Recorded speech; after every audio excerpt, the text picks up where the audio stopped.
they've been hit by injuries, probably the worst in the competition at the moment, but it doesn't seem to faze them. The new signing of Lachlan Galvin got them over the line. Beautiful right to left pass, and he sealed the victory for the Bulldogs. Welcome to another edition of the Billy Slater podcast. It's all thanks to Tab. So much to talk about after what was just a terrific round of rugby league. I can't wait for this race to September. Well, it's on now in earnest, isn't it? Some great games over the weekend. Billy, let's hop straight into it this week and get your thoughts on the last game of the round. What about this? The Warriors look gone. They had... Newcastle were winning the game. Warriors came back. They had the Tanner Boyd shot at penalty goal, which missed. And then, well, it was chaos, wasn't it? And then the Halasima try, but what a game. Well, there were some exciting finishes, that's for sure. Only 7 weeks to go in the competition before we hit a new competition of the finals. And, yeah, really stood out to me, obviously, yesterday's games. The Tigers getting home in the last seconds and then the way that the Warriors won, I thought that was a real dramatic finish. It could have went either way, but Leka Halasima, he picks the ball up, and the moment that he got the football, I thought he's going to score a try here, this lad. So, some entertaining finishes, and we're not far away from the finals. But the 2 o'clock game was an interesting one, wasn't it, with the Tigers getting home against the Titans. Adam Doueihi field goal proving the difference. The one thing I remember about the Tigers game at Leichhardt was the scenes behind. The atmosphere at Leichhardt Oval on a Sunday afternoon, I don't know if we can get any better than that. I know it doesn't put 40 or 50,000 people in there, but you sacrifice those numbers for the atmosphere that it does create. And I've played at Leichhardt Oval and know what it's like. It's an amazing atmosphere, although it is all against you as an opposition team, but it's one thing in our game that I think we need to hold on to. It really was a weekend of thrillers. That's why we'll just go through the games quickly this week because we've got to touch on pretty much all of them. The Bulldogs, they got the job done. Lachlan Galvin with a try assist to sink the Dragons. So that was a big win for the Bulldogs at Accor Stadium on Saturday night. Yeah, I thought the Dragons fought hard here. There's some teams real desperate and playing with desperate attitudes, and the Dragons were certainly that, right down to the wire. And the new signing of Lachlan Galvin got them over the line. Beautiful right to left pass, and he sealed the victory for the Bulldogs. Well, another close one, Saturday night. Well done to Manly. That was a big 2 points that they picked up against the Melbourne Storm. Yes, there was a bit of controversy about it, but as Anthony Seibold said in the post-game press conference, they've been on the other end of a similar call earlier in the year. So what did you make of this game overall, Billy, with Manly getting the job done in another nail-biter? Yeah, I thought Manly were one of those teams that were really desperate on the weekend. They deserved to win, to be honest. Going down to Melbourne, not an easy road trip to head down to Melbourne and pick up the 2 points. Obviously, a huge rivalry between these two clubs, and you could see that Manly were definitely up for this one. I thought Melbourne were a little bit off, a little bit impatient, made 15 errors in the game, so I don't think Craig Bellamy would be too happy with that. One game that wasn't in the balance right at the end, but I tell you what, had a few people thinking about the result at halftime was the game in the nation's capital with Parramatta. They led the Raiders at halftime, but then another second half blitz for Ricky's Raiders. They're on the way to the minor premiership. They were sensational in the second half. Your thoughts on this one? Yeah, and it was the Eels, I think it was 16-12 at halftime in front. So, the Raiders, they don't get it right all the time, but they get it right the majority of the time. And that half time, just to reset and readjust where their game's at. They just went out there and destroyed Parramatta in the second half. They're a really consistent team at the moment, and they're building nicely. They've got a pretty good run home. I'd be surprised if they don't pick up the minor premiership at the very least. I'm sure they've got bigger prizes in their sights. One team just slowly starting to tick off the wins are the Sharks, and they look good against the Roosters in the early game on Friday night. They won that one 31-18, 200th game for Aden Fanua-Blake. He's been a terrific signing for them, but 2 points for the home side in the Shire. Yeah, that's 2 in a row for the Sharks now. Obviously, we're post-Origin series. Everyone can really knuckle down and focus on their run into the finals. And I just get the feeling the Sharks will do that as well. Again, one of these teams that have a pretty good run home into the finals. I think they'll start their run over the next couple of months. Well, just on the Sharks, they got the Rabbitohs this week, and we know South Sydney... they've just got so many injuries. Keon Kolamatangi now out for the season, so another injury blow for them. The Sharks take them on this week, but South, they lost to Penrith. They were gallant early, but the Panthers did what they needed to. Dylan Edwards, sensational. So the Panthers, Billy, just keep on winning. They were good on Friday night. Yeah, 6 in a row for the Panthers. And I just spoke about the Origin period being over. Well, no team has been hit like the Panthers through that Origin period. They've had 5 representatives, for New South Wales, and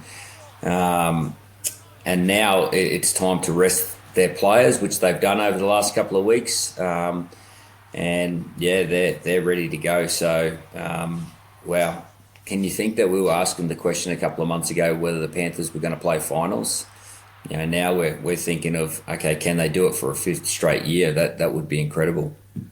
Well, let's go all the way back now to the first game of the round, and the Dolphins. Boy, they're fun to watch. They score so many tries from inside their own half. They score more tries from outside the red zone than any other team in the competition. They are just terrific to watch. There was a big win for them against the North Queensland Cowboys. They now have got the bye this week as well, do the Dragons. So your thoughts on that one back on Thursday night with the high-scoring Dolphins, too strong for the North Queensland Cowboys? Yeah, this one...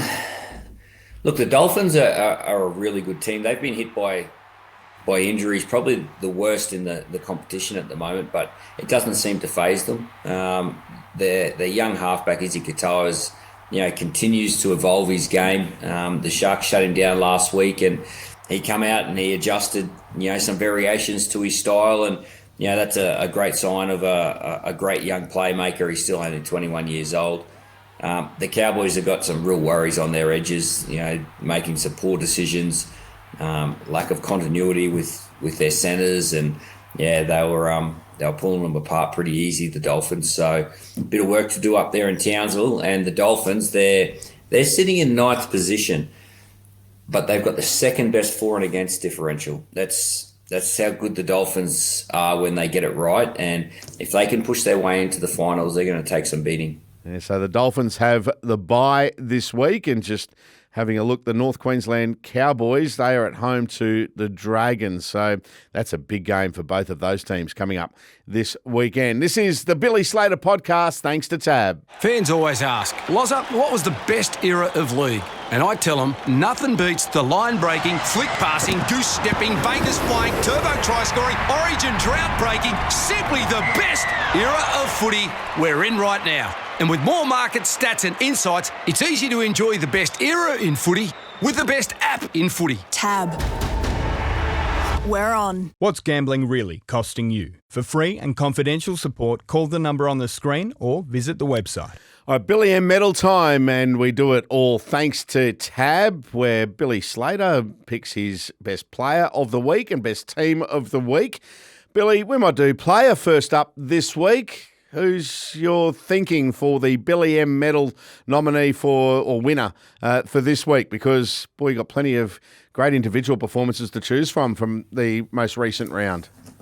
Yeah, player of the week comes from the Panthers. It's their fullback. I just think his numbers stood out, over 300 metres, a couple of tries, a try assist, but it's more than his numbers that he brings to the team, and I'm sure the Panthers would appreciate what he brings to the team away from the numbers. And watching him play without a couple of senior players in and around him, I think he really stood up. So he's the player of the week. So Dylan Edwards, the player of the week. What about overall team of the week? A few sides putting their hand up.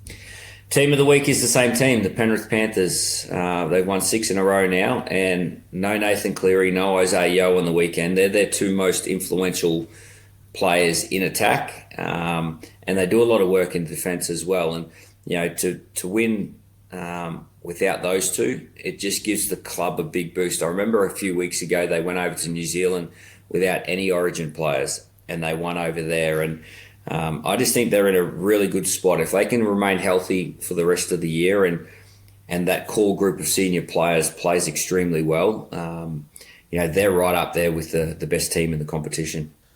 All right, that's the Billy M medal for this week. Thanks to Tab. The NRL season is here for the best time in sport. Tab has the best app in sport. Tab, we're on. Chances are you're about to lose. For free and confidential support, call the number on the screen or visit the website. Time for the Ampol Power Surge. Now, this week, we're looking at the top 3 moments from the weekend. Take it away, Billy. Yeah, we're lucky this weekend. We've got a few good moments. So I thought Lachlan Galvin's pass to win the game for the Bulldogs was one of the key moments. Let's put that third. I just think off the back of a huge week, a big decision by Cameron Ciraldo to put Lachlan Galvin in that number 7 jersey. They've been tiptoeing around how they play that situation, but made a decision throughout the week, and it paid dividends right at the end of the game. So I don't think anyone's surprised that Lachlan Galvin threw a pass like that to win a game. That's what he's most comfortable with, and he certainly made it look easy, but that's one of the moments. The second one was the Warriors and the way that they won through Leka Halasima. Again, off the top, I said, as soon as the young man picked up the ball, I thought this kid can score from here. I didn't know what was in front of him, but I know he's got that sort of ability. He actually ran away from Bradman Best. It shows you the turn of speed that the big forward has. And at number 1, I just think Adam Doueihi's field goal in the dying stages at Leichhardt Oval, and that picture with the orange and black hill just erupting behind him. I just thought those scenes, I couldn't beat that one. All right, there's the top 3 moments from the weekend. All thanks to Ampol, whether you're cheering from the sidelines or from the living room. Ampol has got your back on and off the field. Proud to power Australia's own sporting nation. All right, can you believe we're already up to round 21 of the NRL this week? Important 2 competition points on the line for a lot of those teams who are hoping to play finals football. We know the Dolphins have already got 2 points in the bag this week because they've got the bye. But boy, Billy, there's some important games to come. Which ones are you looking forward to this weekend? Look, I think there's a big game on Thursday night. Both the Roosters and the Storm would be disappointed with their losses on the weekend. So that's going to be a huge game on Channel 9, Roosters and Storm. Hopefully the Storm can get up in that one. Broncos and the Eels up at Suncorp Stadium on Friday night. I'll be calling that one, so looking forward to getting up there to Suncorp Stadium. And the Sunday afternoon game will be a cracker as well. It's at Allianz Stadium. It's the Bulldogs up against Manly. Both of these teams coming off a win, and Manly are just fighting to stay inside that 8. I know the Dolphins are nipping at their heels in 9th position. Manly will be looking to get back-to-back wins just to push their way further inside that 8. All right, Billy, look forward to seeing you on Friday night. Big game, Broncos v Eels at Suncorp Stadium. Have a great week. Thank you. All right, that's Billy Slater. I'm Peter Basoldis. This has been another edition of the Billy Slater podcast. A new episode is out each and every Monday. We do it all thanks to Tab.